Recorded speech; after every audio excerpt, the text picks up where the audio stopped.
கர்த்தருடைய பரிசுத்தமுள்ள நாமத்துக்கு மகிமை உண்டாவதாக.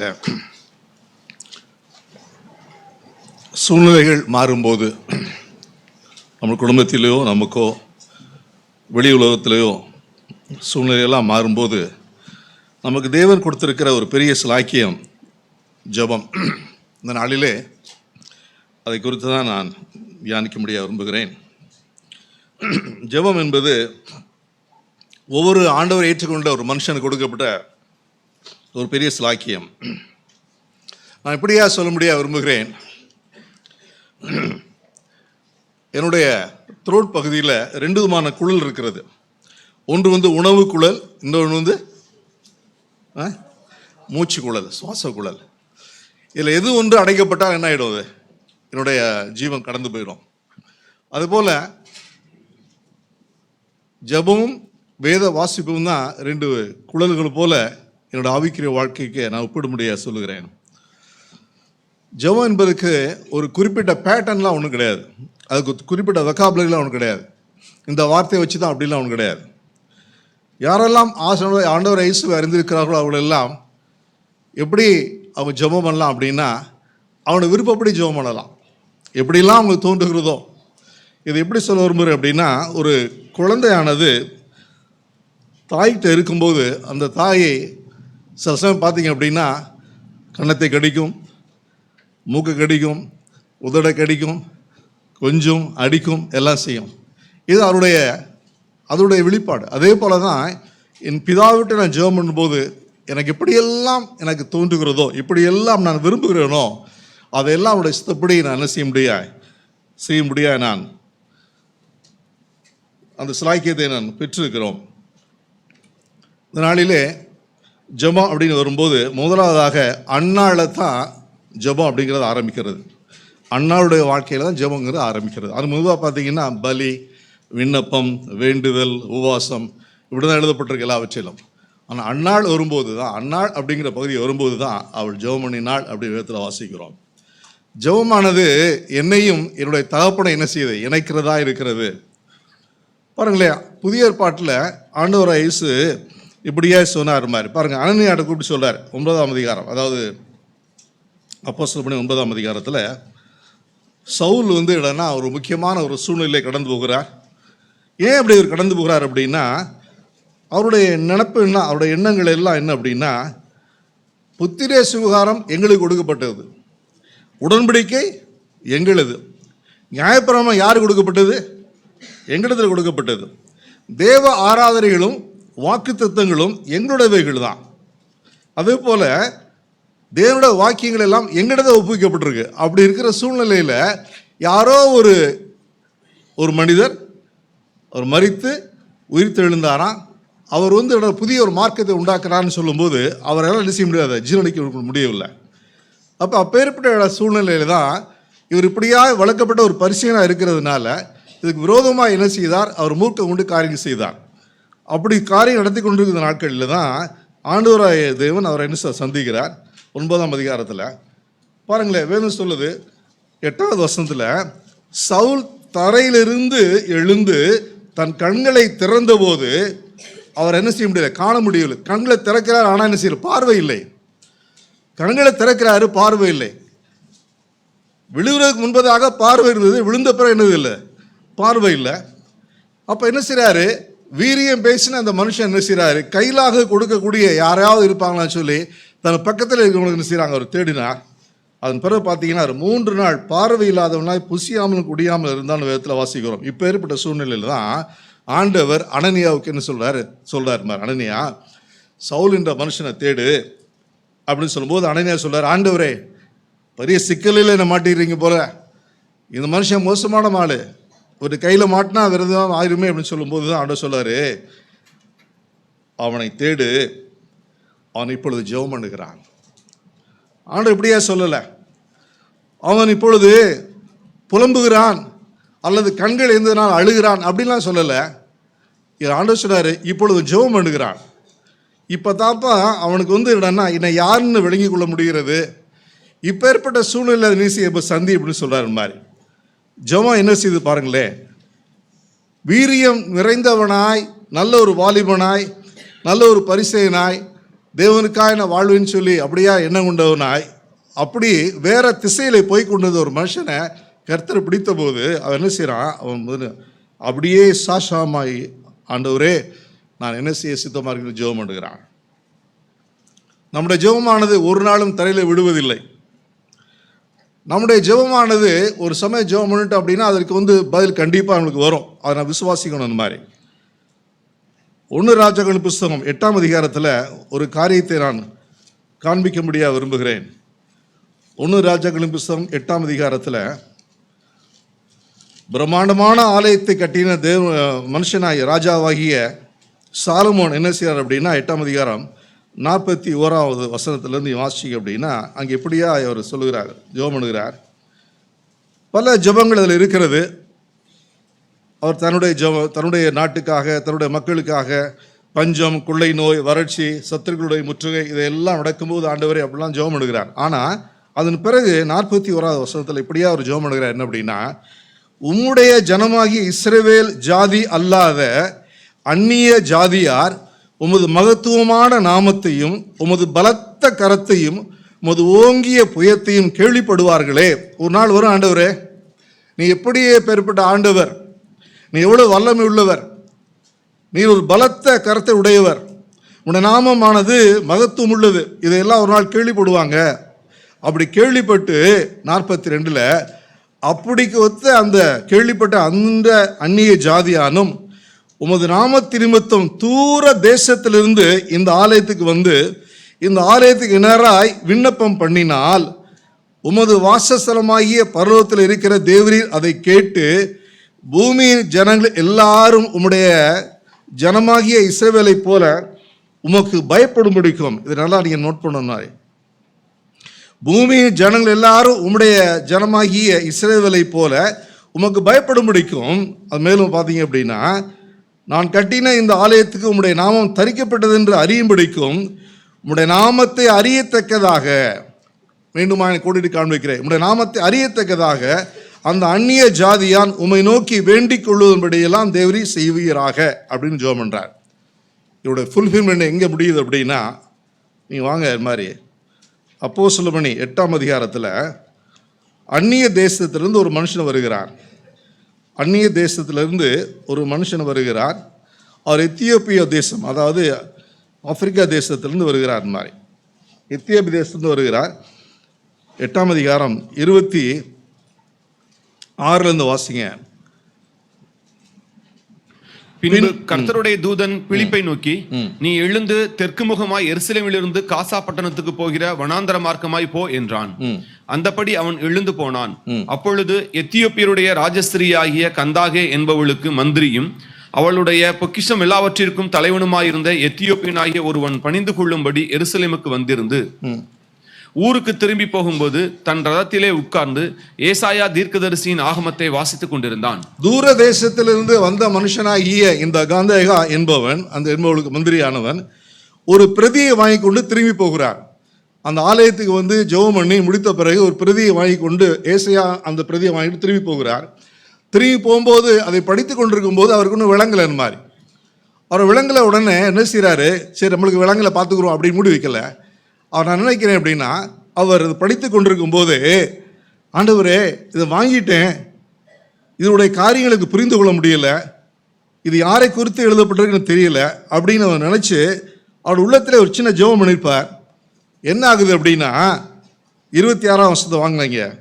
கர்த்தருடைய தூதன், பரலோகத்திலிருந்து ஒரு தூதன் கீழே வந்தான் அப்படின்னா அங்கே ஆர்டர் இல்லாமல் கீழே வர முடியாது.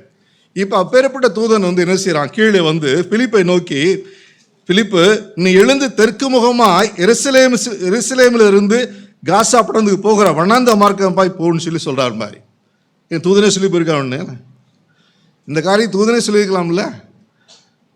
தூதன் சொல்லிட்டு நீ போய் என்ன செய்யற, அந்த ரதத்தோடு சேர்ந்து கொள், அவரோட பேசு, அவர் சொல்லுன்னு சொல்கிற அந்த தூதன் இவரே போய் என்ன செஞ்சிருக்கலாம், அந்த மந்திரிக்கு சொல்லியிருக்காங்கல்ல. ஆனால் தூதனுக்கு கொடுக்கப்படாத காரியம் நமக்கு கொடுக்கப்பட்டிருக்கு. தூதனுக்கு கொடுக்கப்படாத காரியம் நமக்கு கொடுக்கப்பட்டிருக்கு. என்ன அப்படின்னா, இவர் சொல்லார் மாதிரி வனாந்திர மார்க்கமாய் போ அப்படின்னு சொல்லும்போது பிலிப்பன்ஸை போகிறார். போகும்போது அவர் கேட்கிறார் பாருங்களேன். பிலிப்பு ஓடி போய் 30ஆம் வசனத்தில் ஓடி போய் சேர்ந்து அவன் ஏசாயா தீர்க்கதரிசியின் ஆகமத்தை வாசிக்கிறதை கேட்டு, நீர் வாசிக்கிறவைகளின் கருத்து உமக்கு தெரியுமா என்றான். அதற்கு அவன், ஒருவன் எனக்கு தெரிவிக்காவிட்டால் அது எனக்கு எப்படி தெரியும் என்று சொல்லி, என்ன சொல்றாருன்னா, இதில் எழுதப்பட்டிருக்க இந்த வசனமானது 34ல் இந்த தீர்க்கதரிசி ஆகிய ஏசாயா எழுதியிருக்கிறாரு. இது யாரை குறித்து எழுதியிருக்கார்? தன்னை குறிச்சா இல்லை வேறொருவரை குறித்தா அப்படி கேட்கும்போது தான் அங்கே என்ன ஆகுது அப்படின்னா, அங்கே தான் அவர் விளக்கம் கொடுக்குறார். இப்பேற்பட்ட ஒரு சூழ்நிலை உண்டாகிறதுக்கு காரணம் அப்படின்னா ஜெபம். பழைய ஏற்பாட்டு காலத்திலே சாலமோன் ஜெபம் பண்ணினார். அந்நிய தேசத்தான வந்து இங்கே வந்து ஜெபம் பண்ணா ஆண்டவரே நீ கேட்கணும் அப்படின்னு. இப்போ இந்த மந்திரி வெறுமனே போயிருந்தார் அப்படின்னா அவரோட வாழ்க்கையில் நினைச்சிருக்காரு, ஒரு துளிர் வந்திருக்காரு மாதிரி. ஆனால் அதெல்லாவற்றையும் ஆண்டவர் செய்வார் பாருங்கள், நிரப்புகிறார், எல்லாவற்றையும் சரியாக செய்கிறார் ஆண்டவர். என்ன சொல்கிறேன்னா, நம்முடைய ஜெபம் ஒரு நாள் என்ன செய்யாது, தரலை விழாது. நம்முடைய ஜெபம் ஒரு நாள் அள்ளத்தடப்படாது. நம்ம சோர்ந்து வேண்டிய அவசியமே இல்லை.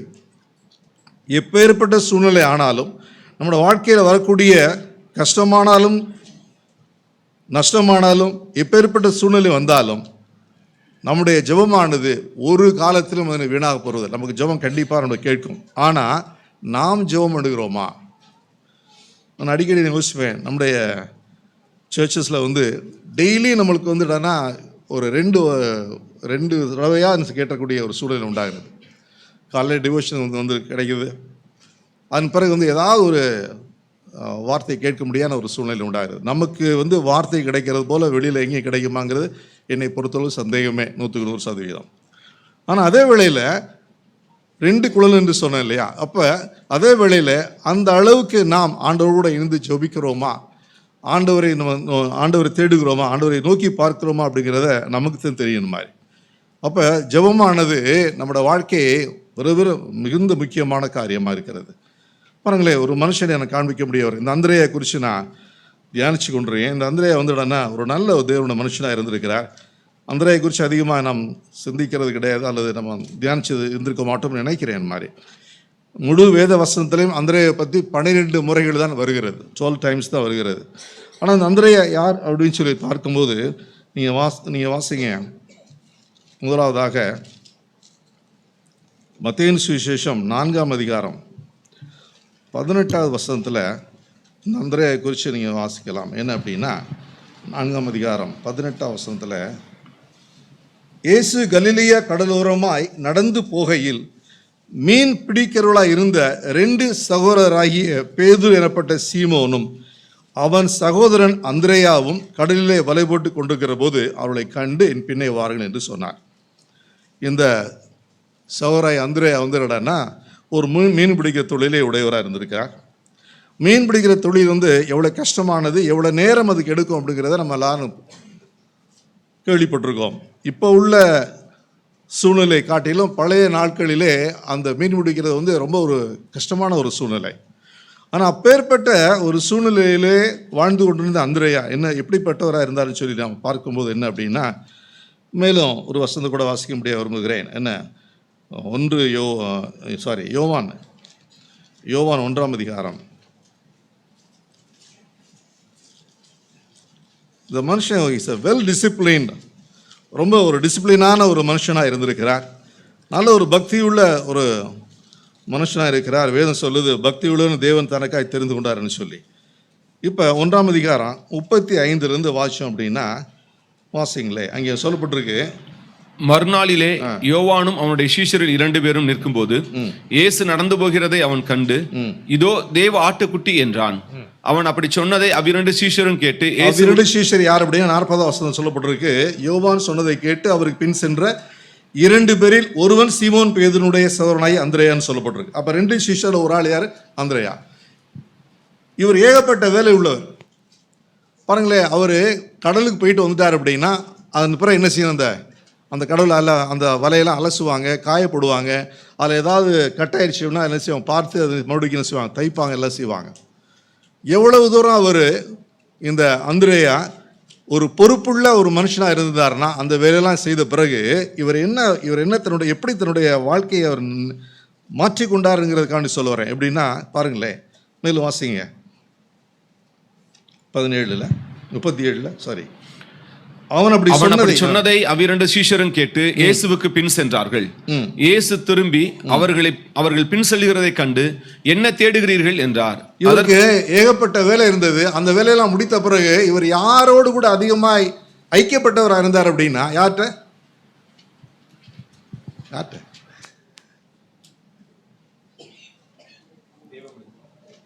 யோவான்ட்ட. மறுநாளிலே யோவானும் அவனுடைய சீஷரும். இந்த இடத்துல வந்து அந்த யோவான் யாருன்னு புரிஞ்சுக்கொள்ளணும். மறுநாளிலே வேதம் சொல்லுது, மறுநாளிலே யோவானும் அவனுடைய சீஷர்கள் 2 பேரும் நிற்கும் போதுன்னு சொல்லப்பட்டிருக்கு. அப்போ தான் ஆண்டவர் இயேசு கிராஸ் பண்ணி போகிறார். அப்படி கிராஸ் பண்ணி போகும்போது ஆண்டவர் இயேசுவை பார்த்து இது தேவ ஆட்டுக்குட்டின்னு சொல்லி யார் சொன்னால் யோவான் சொல்கிறார். இப்போ இவர் தன்னுடைய நேரத்தை எப்படி செலவழிச்சார் அப்படின்னா, தன் வீட்டுக்கு வேண்டிய காரியம் எல்லாம் முடிந்த பிறகு அவர் யாரோட கூட என்ன செய்கிறார்? இணக்கமாக இருக்கிறார். யோவானோட கூட. அவருக்கு சீஷனாக இருக்கிறார். யோவானுக்கு சீஷனாக இருக்க ஆண்டவர்கிட்ட இயேசு வர முன்பதாக யாருக்கு சீஷனாக இருந்தார் அவர்? யோவான். ஆனால் இன்றைக்கு நாட்களில் பார்த்தோம் அப்படின்னா தன்னுடைய நேரத்தை எங்கெல்லாம் செலவழிக்கிறாங்க மாதிரி. ஆனால் is a well discipline man. நல்ல ஒரு குடும்பத்திலிருந்து அவர் உருவாக்கப்பட்டிருந்திருக்கார். பாருங்களேன், இதன் பிறகு பார்த்தீங்க அப்படின்னா மேலும் வாசிங்களேன். இயேசு திரும்பி அவர்கள் பின் செல்கிறதை கண்டு என்ன தேடுகிறீர்கள் என்றார். அதற்கு அவர்கள், ரபி, நீர் எங்கே தங்கி இருக்கிறீர் என்று கேட்டார்கள். ரபி என்பதற்கு போதகரே என்று அர்த்தமாம். அவர் வந்து பாருங்கள் என்றார். அவர்கள் வந்து அவர் தங்கியிருந்த இடத்தை கண்டு அன்றைய தினம் அவரிடத்தில் தங்கினார்கள். நான் இது குறித்து ரொம்ப சந்தோஷப்பட்டேன். எப்படின்னா, நம்மளாவது என்ன சொல்லியிருப்போம், நாளைக்கு வர்றோம் பிறகு பார்க்குறேன் அப்படின்னு சொல்லியிருப்போம் இல்லையா? ஆனால் இவர் எவ்வளோ தாழ்மை உள்ளவராக இருக்கார் பாருங்களேன். அவர் சொல்கிறாரு, அன்றைய தினமே அவர் தங்கியிருந்த இடத்தை கண்டு அன்றைய தினம் அவரிடத்தில் தங்கினார்னு சொல்லப்பட்டிருக்கு. இவர் வேலையில்லை அவருக்கு. அப்போ he was a well discipline man. ஆண்டவரை தேடுறதுல இவர் ரொம்ப என்ன செய்யுது, ஒரு டிசிப்ளின் மேன். இதுக்கு ஜெபத்துக்கு என்ன அப்படிங்கிறது கேட்பீங்க. நான் மறுபடியும் அதுக்கு வர்றேன். என்ன அப்படின்னா பாருங்களேன், மேலும் வாசிக்கும் போது 41 இப்போ 40 வாசிங்க. யோவான் சொன்னதை கேட்டு அவருக்கு பின் சென்ற 2 பேரில் ஒருவன் சீமோன் பேதுருவின் சகோதரனாகிய அந்திரேயா என்பவன். அவன் முதலாவது தன் சகோதரனாகிய சீமோனை கண்டு, பாருங்க, உடனே சும்மா இருந்துடல. இவர் உடனே என்ன செய்யறாரு, தன் சகோதரனாகிய சீமோனை முதலாவதாக என்ன செய்யறாரு, அவர் பார்க்கிறார். முதலாவதாக அவரோட என்ன செய்யறாரு, மெசியாவை கண்டோம் என்று சொன்னார். அப்புறம் உள்ளத்தில் அவனை அறியாமலே அல்லது அவனுடைய விருப்பப்படி அவன் தேடுதல் உள்ள மனுஷனாக இருந்தான். யாரை தேடுதல் மனுஷனாக இருந்தான்? தன் ஜீவியத்துக்கு, தன் ஆவிக்குரிய வாழ்க்கைக்கு ஒரு தேடுதல் உள்ள மனுஷனாக இருந்தான். யாரு? அந்திரேயா. நல்லா படித்து பார்த்தீங்கன்னா பாருங்களேன், சீமோனை கண்டு மெசியாவை கண்டோம் என்று சொன்னான். மெசியா என்பதற்கு கிறிஸ்து என்று அர்த்தமாம். நான் இந்த குடும்பத்தை குறித்து கொஞ்சம் தனிமையாக இருக்கும் தியானிச்சு பார்த்தேன் மாதிரி. இந்த குடும்பத்தில் மெசியா அப்படிங்கிற ஒரு வருவார் என்பதை எவ்வளோ தீர்க்கமாய் அறிந்திருந்தாங்க அப்படின்னா இந்த வார்த்தையை அவர் சொல்லியிருப்பார் மாதிரி. இந்த நாளிலே ஒரு நல்ல ஒரு வேலை செய்கிறவன் அல்லது ஒரு குடும்பத்தில் உள்ளவன் என்ன செய்யறான் அப்படின்னா தன் நேரத்தை மற்ற இடத்துல செலவழிக்கிறதுக்கு என்ன செய்யறான், வீணா செலவழிக்கிறான் மாதிரி. ஆனால் இந்த மனுஷனும் தன்னையே ஒரு டிசிப்ளின் மேனா வேலை செய்வது, ஆண்டோட ஜனங்களோடு கூட இருப்பது, ஆண்டவருடைய காரியங்களை பார்ப்பது, இப்படியா என்ன செய்வார் இது பண்ணிட்டார். இப்படியா அவர் கடந்து வந்த சமயத்தில் தான் ஆண்டவர் இயேசு வந்துடுறார். ஆண்டவர் இயேசு வரும்போது லூக்கா 11ஆம் அதிகாரத்தை வாங்கலேன். லூக்கா 11ஆம் அதிகாரம் 1ஆம் வசனத்தில் இப்படியா சொல்லப்பட்டிருக்கு. ஒருவேளை நீ கேட்கலாம், இதுவரா அவரா அப்படின்னா தெரியாது, பட் ஆனால் இவராக இருக்கலாமோ அப்படின்னு நான் யூகிக்கிறேன், அவ்வளோதான். 11ஆம் அதிகாரத்தில் அவர் ஒரு இடத்திலே ஜெபம் பண்ணி முடித்த பின்பு, யார்? ஆண்டவர் இயேசு ஒரு இடத்துல ஜெபம் பண்ணி முடித்த பின்பு அவருடைய சீஷரில் ஒருவன் அவரை நோக்கி, ஆண்டவரே, யோவான் தன் சீஷருக்கு ஜெபம் பண்ண போதித்தது போல நீர் எங்களுக்கு போதிக்க வேண்டும் என்று சொன்னான். யோவான் சீஷருக்கு போதித்த அந்த ஜெபம் மற்ற சீஷருக்கு எனக்கு தெரிய சான்சஸ் இல்லை. யாருக்கு தெரிஞ்சிருக்க வாய்ப்பு உண்டு? அந்திரேயாவுக்கு தான். இப்போ இந்த மனுஷனுடைய உள்ளத்தில் ஜெபிக்கணும் அப்படிங்கிற ஒரு ஆசை வருகிறது. அதாவது ஸ்நாகரலப்பராகிய யோவான் ஸ்நானகன் சொல்லிக் கொடுத்த ஜெபத்துக்கும் ஆண்டவர் இயேசுக்கு சொல்லிக் கொடுக்குற ஜெபத்துக்கும் நிறைய வித்தியாசங்கள் இருக்கிறது அறிந்தவனாய் அவர் ஜெபம் பண்ணி முடிச்சு தான் வர்றார். அவர் அப்போ தான் அவர் கேட்குறாரு மாதிரி. அப்போ இவன் ஒரு ஜெப தாகம் உள்ளவனாக இருந்தான். இவனோட வாழ்க்கையில் இவனுக்கு இடனா ஜெபம் பண்ணணும், வேதத்தை வாசிக்கணும், ஜெபம் பண்ணணும், ஆண்டவர் கூட இணங்கி வாழணும் அப்படிங்கிற எண்ணங்கள்லாம் அவனுக்கு இருந்தது மாதிரி. நமக்கு கூட இதே காரியம் தான் அவங்களுக்கு தேவை மாதிரி. நம்மளோட வாழ்க்கையில் எத்தனை அப்சண்டர் வந்தாலும் சரி, எவ்வளோ கஷ்டமான ஒரு சூழ்நிலை வந்தாலும் சரி, எவ்வளோ வேதனையான காரியம் வந்தாலும் சரி, நாம் ஜெபிக்கிறோமா, நாம் ஜெபம் பண்ணுகிறோமா அப்படின்னு சொல்லி பார்த்தோம் அப்படின்னா, இந்த ஜெபமானது நம்மளை சரியான பாதையிலே கொண்டு போகும் மாதிரி. நம்மளோட வாழ்க்கையில் நிறைய சமயங்கள், நிறைய சூழ்நிலைகளில் நமக்கு எல்லாமே நாம் நினைப்பது போல் நடப்பதில்லை. ஆனால் அதே வேளையில் நாம் ஜெபிச்சோம் அப்படின்னா, நான் உண்மையாக தேவன் போனோம் அப்படின்னா, நம்மளோட வாழ்க்கையில் அவர் சரியாய் கொண்டு போவார் மாதிரி. நான் கடைசியாக முடிக்கிறேன் அப்படின்னா, காலையில் பிரதர் யோனா குறித்து சொன்னாங்க மாதிரி. யோனா போல ஒரு இக்கட்டான ஒரு சூழ்நிலையை மாட்டின மனுஷன் யாரும் இல்லை. யோனா போல இக்கட்டான ஒரு சூழ்நிலையை மாட்டினவர் யாரும் இல்லை. யோசிச்சு பாருங்க, தரையில் இல்லைன்னா ஏதாவது காரியம்னா தப்பிக்கிற வழி இருக்குது, தண்ணிக்குள்ளே இருந்து தப்பிக்கிற என்ன வழி இருக்குது? மீனுடைய வயிற்றில் மாட்டிட்டாரு, தரையிலையாவது எங்கேயாவது ஓடிக்கிடி தப்பிக்கிற வழி இருக்கும். ஆனால் தண்ணிக்குள்ளே தப்பிக்கிற என்ன இல்லை, வழி இல்லை. ஆனால் அந்த மனுஷன் அதை அறிந்தவராய் இப்போ ஒரே ஒரு வழி தான், என்ன? ஜெபம் பண்ணுவதான். வேதம் சொல்லுது, கடற்பாசியில் சுற்றி கொண்டது எனக்கு இல்லைன்னா இனிமே வழி இல்லை ஆண்டவர்னு சொல்லி ஆண்டவர் நோக்கி அவர் ஜெபம் பண்ணும்போது யோனாவோட வாழ்க்கையில் ஒரு தலையில் மாற்றம் உண்டானது. நம்மளோட வாழ்க்கையில் கூட அப்படி தான் மாதிரி. நம்மளோட வாழ்க்கையில் ஏகப்பட்ட சூழ்நிலைகளில் என்ன செய்வதுன்னு தடுமாறுகிற சூழ்நிலையில் ஜெபமானது சரியான பாதையை நம்மளுக்கு திறந்து கொடுக்கறது மாதிரி. வரக்கூடிய நாட்கள் கூட நம்முடைய ஆண்டவர் கற்றுக் கொடுத்த இந்த இந்த இந்த பகுதியானது இன்றைக்கு உலகத்தில் உள்ள அத்தனை பேரும் என்னன்னா இந்த பகுதியை நாம் செய்கிறோம், யூஸ் பண்ணுகிறோம், பரலோகத்தில் இருக்கிற எங்கள் பிதாவிங்கிற பாதை. ஆனால் அன்றைக்கு இந்த சீஷன் அப்படியான ஒரு ஜெபத்தை ஆண்டவர்கிட்ட கேட்டதுனால இன்றைக்கு உலகம் முழுவதுமாய் இதை நாம் யூஸ் பண்ணுகிறோம். அதனால் வரக்கூடிய நாட்களில் ஆண்டவர் உதவி செய்வாராக. ஜெபம் நம்மளோட வாழ்க்கைக்கு மிக மிக முக்கியம். இந்த நாளில் மாத்திரம் இல்லை, எல்லா நாட்களிலும் அது ஆண்டவர் உதவி செய்வாராக. ஆமென். கர்த்தருடைய பரிசுத்த நாமத்துக்கு ஸ்தோத்திரம். கேட்ட வார்த்தைகளுக்கு நான் தேவனுக்கு நன்றி சொல்கிறேன். ஜெபம் பண்ணுவதும் வேத வாசிப்பும் மிகவும் முக்கியமானது, அந்த அடிப்படையான ஒன்று. கிறிஸ்தவ வாழ்க்கைக்கு மிகவும் அடிப்படையான ஒரு காரியம் ஜெபம் பண்ணுவதும் வேத வாசிப்பும். நானும் ஒரே ஒரு வசனத்தை காட்ட விரும்புகிறேன்.